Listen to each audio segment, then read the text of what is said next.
ស្បត់ស្បើយនឹងអូនសន្យាមើលថែគ្នាដល់កាន់ឈើជ្រត់តែបងក្បត់ពាក្យសន្យា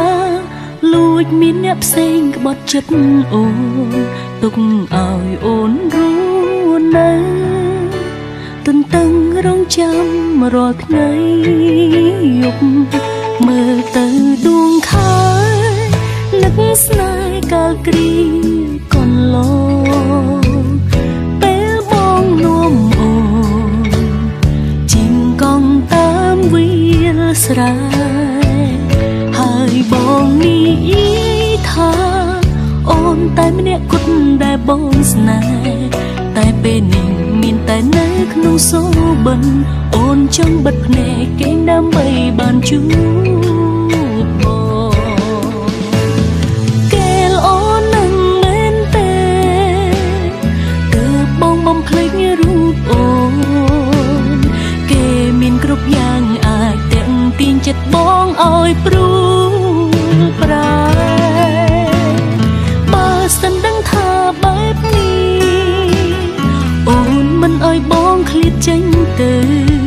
មិនសិលនៅតែស្នាមខ្ទេចខ្ទាំទុកឲ្យអូនអងអោមេឃអើយហើយด้วยមិនប្រាប់ទៅថ្លៃឲ្យបងមើលវ័យតាមពាក្យពេចន៍ធ្លាប់សន្យាប្រាប់ផងថាខ្ញុំรู้នៅជាមួយភាពឈឺផ្សា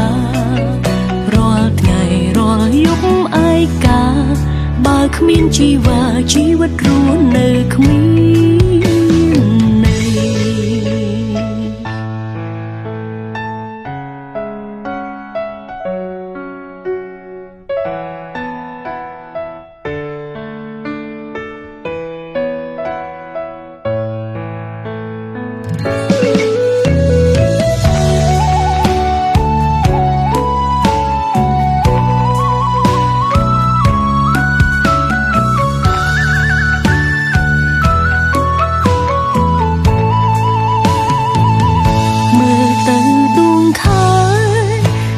ស្នេហ៍កាលគ្រាកន្លងពេលបងនាំអូនជីងកង់តាមវាលស្រែហើយបងនេះថាអូនតែម្នាក់គត់ដែលបងស្នេហ៍តែពេលនេះមានតែនៅក្នុងសូបិនអូនចង់បិទភ្នែកគេដើម្បីបានជួប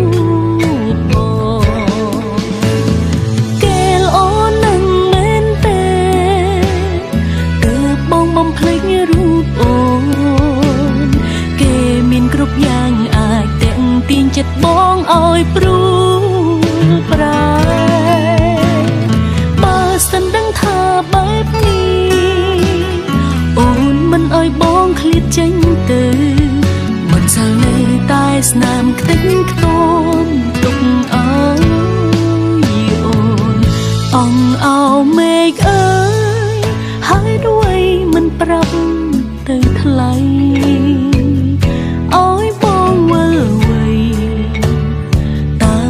ពេចន៍ធ្លាប់សន្យាប្រាប់ផងថាខ្ញុំรู้នៅជាមួយភាពឈឺផ្សារាល់ថ្ងៃរាល់យប់ឯកាបើគ្មានជីវ៉ាជីវិតរស់នៅគ្មានន័យប្រាប់ផងថាខ្ញុំรู้នៅជាមួយភាពឈឺផ្សារាល់ថ្ងៃរាល់យប់ឯកាបើគ្មានជីវ៉ាជីវិតរស់នៅគ្មាន